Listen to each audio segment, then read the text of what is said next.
Hello students, good morning all of you. फिर से आज आपकी अपनी ऑनलाइन एजुकेशन की कक्षा में स्वागत है। और प्रिय छात्रों, हम कर रहे हैं पिछले कुछ दिनों से 11वीं कक्षा की इकोनॉमिक्स के सेकंड पार्ट का पाठ नंबर 3, कृषि संबंधी विशेषताएं, समस्याएं, नीतियां। कल हमने इस फंड में जो भारतीय कृषि है उसका भारतीय अर्थव्यवस्था में कितना महत्व है, इस बारे में हमने काफी आपसे बातचीत की, उसके बारे में आपके साथ चर्चा की। और जो आज का हमारा विषय रहेगा वो रहेगा समस्याएं, संबंधित समस्याएं क्या क्या है। तो इन समस्याओं की हम चर्चा करते हैं आज। सबसे पहले हम जो समस्या है वो भारतीय कृषि की सबसे पहली समस्या, problem of the Indian agriculture. पहली समस्या उसकी है निम्न उत्पादकता।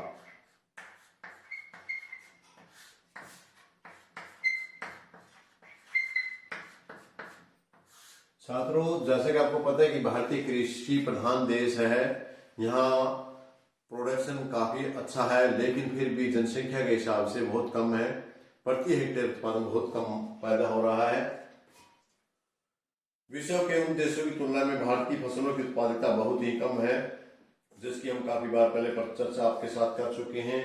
जो प्रति एकड़ उत्पादन होना चाहिए, उत्पादन बहुत कम आ रहा है। जो पर्याप्त जितना होना चाहिए, जैसा कि विदेशों में है, अच्छी टेक्नोलॉजी के कारण, अच्छे खाद बीज के कारण उतना बढ़िया उत्पादन नहीं है। इसलिए भारत की कृषि की विशेष समस्या रही है। नंबर 2, सिंचाई के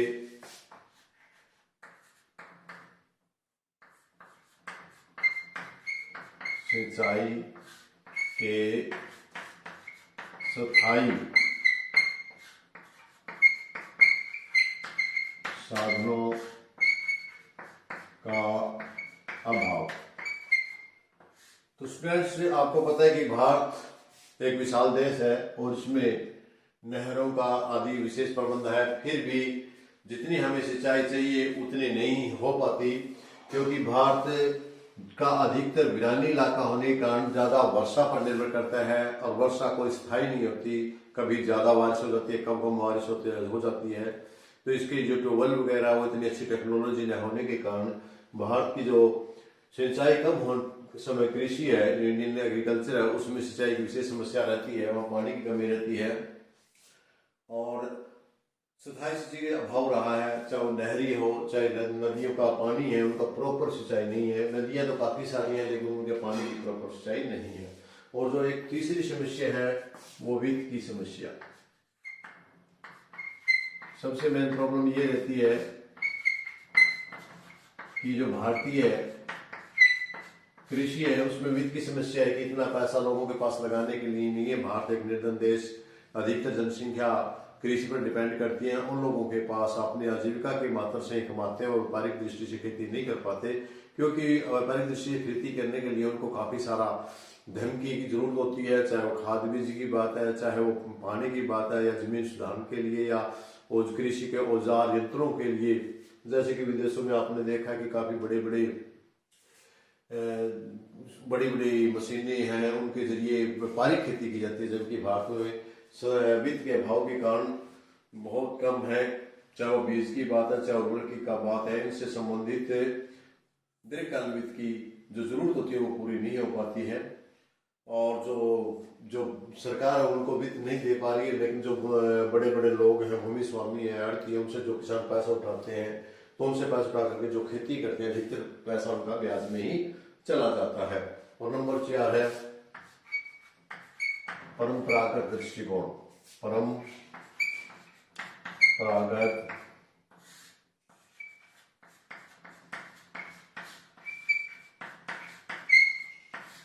अगली समस्या भारतीय जो एग्रीकल्चर की है वो ये समस्या रहती है कि भारतीय लोग अपने पुराने ढंग से खेती कर रहे हैं, पुराने औजारों का प्रयोग कर रहे हैं। जबकि आज विकासशील देशों में बड़ी नई नई टेक्नोलॉजी, नई नई कंपेन में नई नई मशीनरी के साथ खेती की जाती है, लेकिन भारतीय लोग आज भी अपना पुराने दृष्टिकोण से खेती कर रहे हैं, उनका आधुनिकीकरण नहीं हुआ है।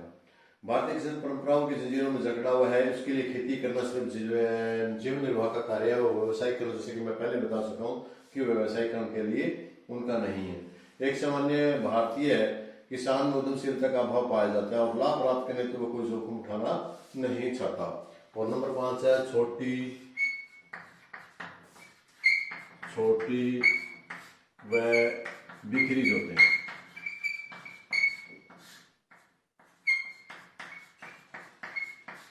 इसका मतलब क्या है स्प्रेड? इसका मतलब ये होता है कि जो किसानों के पास खेत बड़े छोटे छोटे हैं और अलग अलग जगह पर बिखरे हुए हैं। भारत में जोतें न केवल छोटी हैं अपितु बिखरी हुई भी हैं।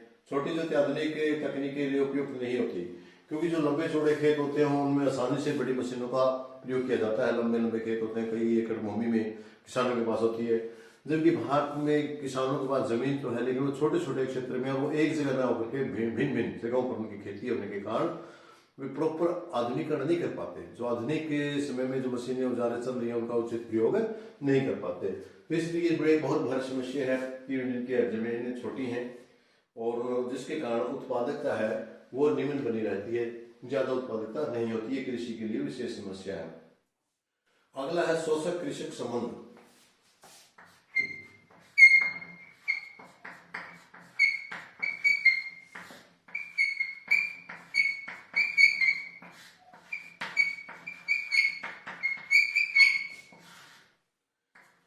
जो अगला पॉइंट है वो शोषक कृषक संबंध है।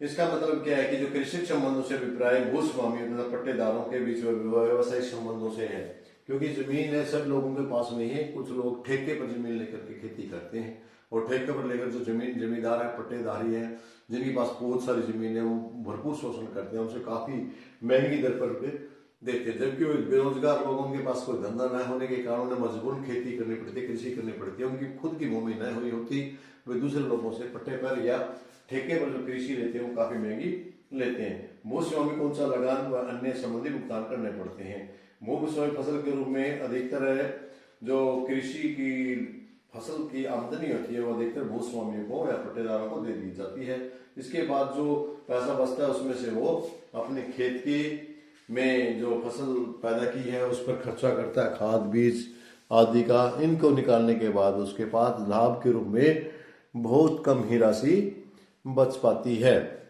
जिसके कारण खेत निम्न, उसके पास जो आमदनी का जरिया कम होता है। कम जरिया होने के कारण वो कोई नए साधन या नए बीज, नए खेत आगामी फसल के लिए पैदा नहीं कर सकता। ये भी भारतीय कृषि की एक विशेष समस्या बनी रहती है।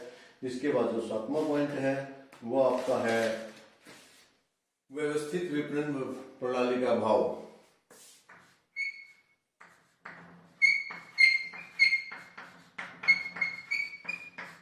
व्यवस्थित विपणन प्रणाली का अभाव।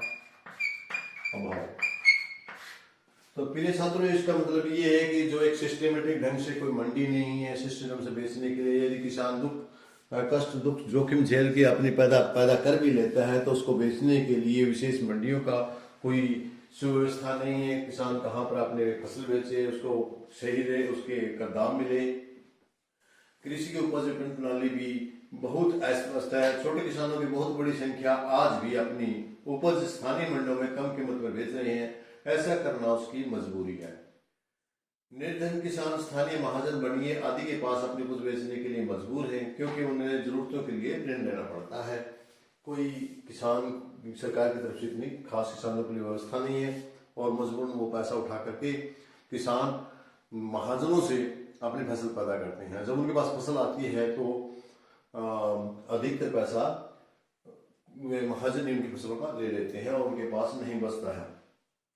इस प्रकार हम कह सकते हैं कि भारतीय फसलों को उगाने और फसलों को बेचने संबंधी अनेक समस्याओं का सामना करना पड़ता है और इन समस्याओं को उत्पादन की आधुनिक अभियंताओं को विवेकपूर्ण उपयोग नहीं किया जाता, जिस कारण से उत्पादकता निम्न बनी रहती है, कम उत्पादकता बनी रहती है। क्योंकि भारतीय जो किसान है उसकी सोच बहुत छोटी है, वो सिर्फ अपना आजीविका मात्र तक रहता है, व्यापारीकरण फसल का नहीं कर पाता। उसके कारण बहुत सारे हो सकते हैं जिनका हमने जिक्र किया और ये भारतीय कृषि के लिए एक अच्छी भूमि होने के उपरांत भी काफी समस्याएं बनी रहती है। तो फिर इसके बाद आपने देखा ये हमारी इनकी समस्याएं बनी रहती हैं। जो एक गरीब किसान है, भारत के किसान है, उन लोगों के साथ ये समस्याओं का काफी सामना उन्हें करना पड़ता है। इसके साथ हम थोड़ी सी चर्चा कर लेते हैं नीतियों के बारे में।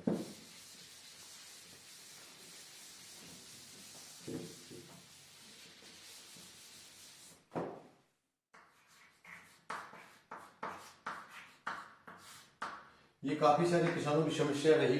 तो इन समस्याओं के बाद किसके स्वतंत्रता प्राप्ति के बाद कृषि के विकास हेतु अनेक कदम सफलतापूर्वक उठाए गए।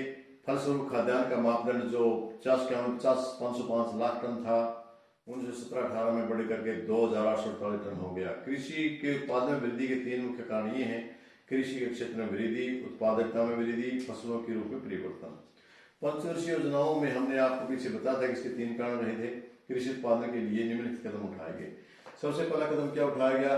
जो नीतियां बनाएगी या अपनाए गए उपाय, नीतियां, कृषि भारतीय कृषि की नीतियां, या इसको उपाय भी कह सकते हैं आप, उपाय ठीक करने के उपाय, समस्याओं से सुलझने के उपाय, ये हम इसको कह सकते हैं भारतीय कृषि की। उसके लिए क्या नीतियां बनाएगी? सबसे पहले फसलों के अधीन क्षेत्र में वृद्धि।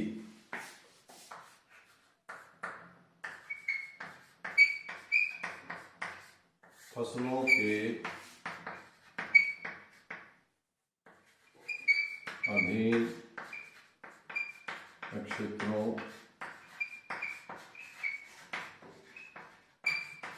ये उपाय जो निम्न उत्पादकता थी उसको बढ़ाने के लिए क्या उपाय किए गए, क्या नीति अपनाएगी, हम उसकी चर्चा कर रहे हैं। तो उसके लिए क्या क्या, आपको पता है कि पहले काफी सारी भूमि बगैर बिजाई के रह जाती थी, या वो पानी की वजह से या किसी अन्य कारण से। तो सबसे बड़ी पहली समस्या तो ये थी कि भारत में जो पानी की व्यवस्था थी, सिंचाई की व्यवस्था थी, वो अच्छी नहीं थी। इसलिए सरकार ने अच्छा लोगों को लोन दे करके सिंचाई के साधनों में या नहरें बिछा करके लोगों की सिंचाई के में वृद्धि की, और इसके वृद्धि के कारण वे क्षेत्रों में फसलें बोई जाने लगी जिन क्षेत्रों में पहले फसलें नहीं उगाई जाती थी। इसके साथ साथ बहु फसलें, अनेक प्रकार की फसलें उगाई जाने लगी, जैसे कि सिर्फ है बहु फसली, अर्थात कृषि एक ही क्षेत्र में एक ही वर्ष के दौरान एक से अधिक फसलें उगाने के कारण इस प्रकार के कई उपाय अपनाए गए। अधिक सिंचाई की गई, बहुमुखी परियोजनाएं अपना करके देश के अनेक भागों में जो हमारा नदियों का पानी था उसको लोगों की खेती के लिए भिन्न भिन्न क्षेत्रों में पहुंचाया गया, जिसके कारण हमारी जो ऐसी पंचवर्षीय नीतियां में ऐसी बनाएगी जिसके अधीन हमारे कृषि को अधिक वृद्धि मिली, और जो हमारा क्षेत्र खाली सूखा क्षेत्र बच जाता था उसमें भी फसलें उगा करके अधिक सिंचाई करके बढ़ाया गया। नंबर दूसरा, अधिक सिंचाई।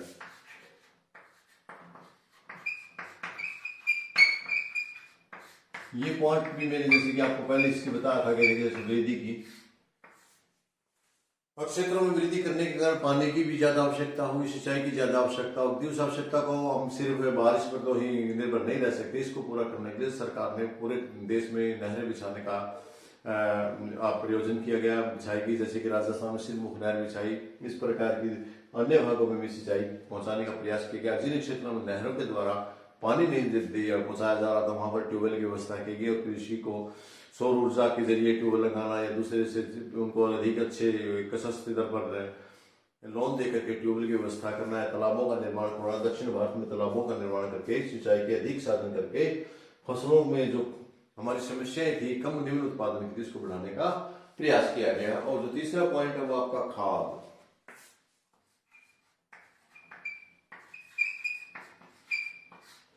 ये पॉइंट उर्वरक खादों का जरिए, जैसे कि आपको पता है जब भारत आजाद हुआ था तो किसान बहुत कम मात्रा में या निम्न प्रकार की मात्रा में किसी प्रकार की कोई खाद का प्रयोग नहीं करते थे, जिसके कारण फसलें उचित पोषण के बगैर रह जाती थी और फसलें प्रति एकड़ बहुत कम निकलती थी। लेकिन जो ही हमारी सरकार ने इसकी तरफ विशेष ध्यान दिया और उसकी जो पोषण की शक्ति है उसकी शक्ति है उसको बढ़ाने के लिए अधिक खाद लोगों को दी जाने लगी। गांव में कंपोस्ट खाद अधिक तैयार की जाने लगी, रासायनिक खादों के प्रयोग से काफी वृद्धि होने लगी, और जो हमारा उत्पादन था वो निम्न उत्पादन से कुछ आगे बढ़ा। और नंबर 4 है, इसके साथ साथ है उत्तम किस्म के बीज या अधिक उपज देने वाले बीज या हाइब्रिड बीज। अधिक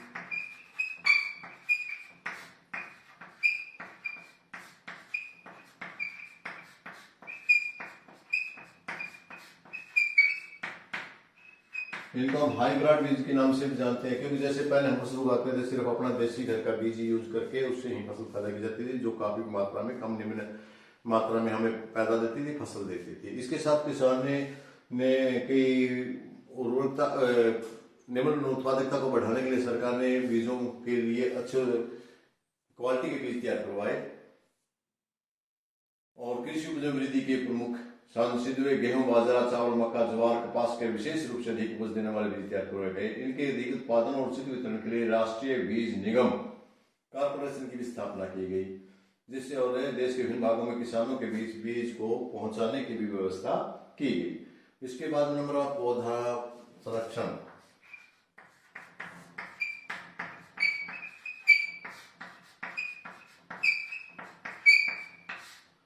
इस पॉइंट पर भी जोर दिया गया कि जो पौध है फसलों की बीमारी और कीड़े मकोड़ों से बचाने के लिए काफी प्रयत्न किए गए। इसके लिए 14 पौध परीक्षण केंद्र बनाए गए, जहां पर उन किसानों के लिए पौध तैयार की गई पैदा उन फसल के लिए उस अच्छे ढंग से। और पौध संरक्षण के लिए एकीकृत कीटनाशक प्रबंधन कार्यक्रम भी अपनाया गया। और उसके बाद वैज्ञानिक ढंग से कृषि।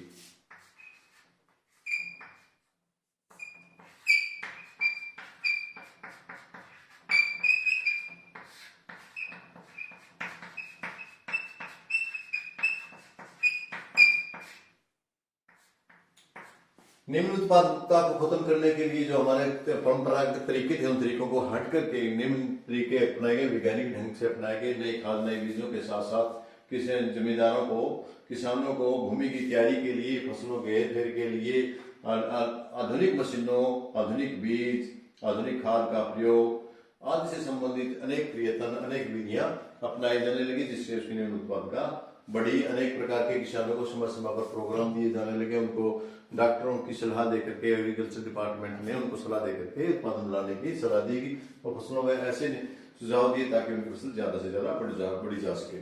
और नंबर 7 यंत्रीकरण।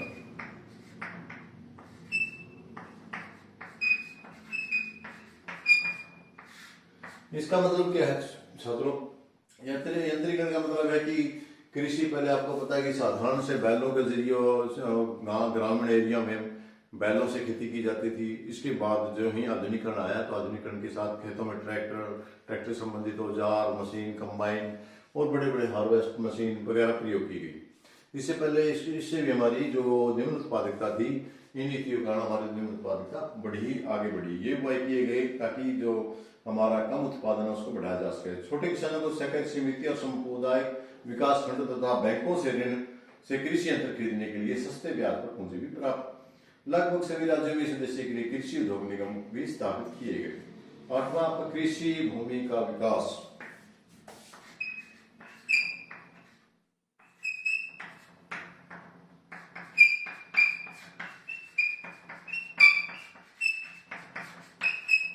कृषि भूमि का विकास किया गया ताकि जो हमारे पास उत्पादन है उसकी मात्रा को बढ़ाया जा सके। पंचवर्षीय योजनाओं के दौरान कृषि भूमि के विकास के लिए काफी प्रयत्न किए गए। भूमि को समतल बनाने के लिए, उसके ढलान को ठीक करने के लिए, कंक्रीट बनाने के लिए, सीढ़ीदार खेत बनाने के प्रबंध किए गए ताकि ज्यादा हो सके। और नंबर 9 आपका है भूमि सुधार।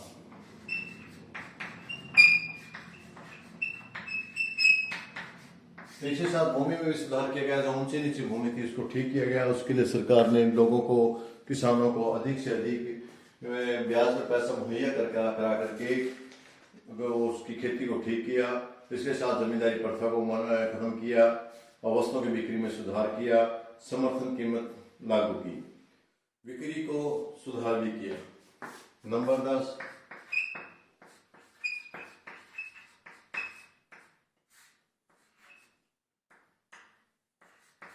जो किसानों की फसल थी बेचने के लिए उसको बहुत सारे सुधार किए गए। मंडियां बनाई गई, मंडियों के साथ साथ किसानों को समर्थन मूल्य भी दिया गया ताकि किसान की हालात सुधरे और हालात सुधरने के कारण ज्यादा से ज्यादा उत्पादन कर सके। और इसके साथ कीमत समर्थन नीति।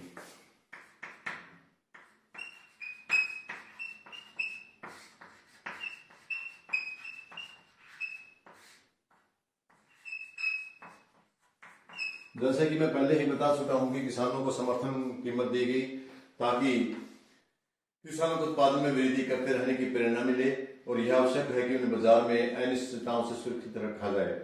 ऐसा कीमत समर्थन प्रणाली को लागू किया गया। इस प्रणाली के अधीन सरकार ने किसानों के लिए उनके उपज के लिए न्यूनतम कीमत देने का विश्वास दिलाती है। सरकार अपनी व्यापारिक एजेंसियों के द्वारा समर्थन की कीमत पर किसानों द्वारा बेचे जाने वाली फसल की सारी उपज खरीदने का भी प्रबंध करती है। और उसके साथ है साख सुविधाएं।